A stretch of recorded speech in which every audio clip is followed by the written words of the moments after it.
So the second step is to install Kali. Well, since we'll use the OVA file, it'd be better to say import for this step.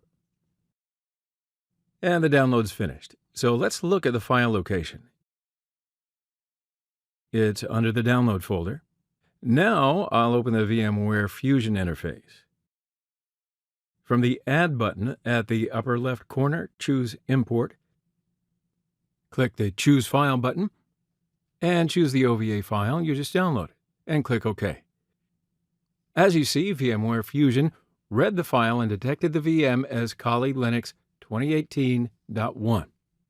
We can click Continue for the next step. Now it's asking for the location of the VM. And this folder works for me. Now I think it's better to collect all the VMs in a folder so you can manage them easier. It will create a single file with this name. Now click Save. And it starts to import. It may take a couple of minutes.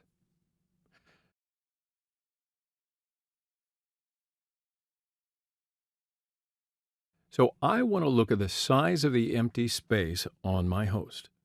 I'm in doubt whether I have enough space. df command simply displays the free disk space, and -h parameter makes the result human readable.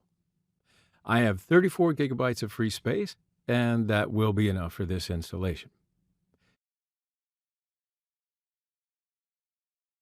Installation's finished, and this is the summary of the VM. RAM is 2 gigabytes by default, and if you have enough RAM on your host system, I suggest you increase it. Networking is NAT at just as I want. Okay, click Finish to finish the installation of Kali VM. Now it's asking if you want to upgrade the VM. I say, okay, why not? So our new Kali is booting for the first time.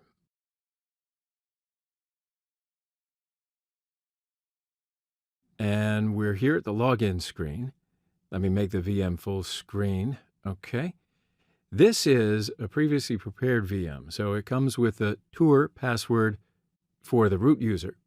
So enter root for the username and tour as the password. And welcome to the Kali 2018.1.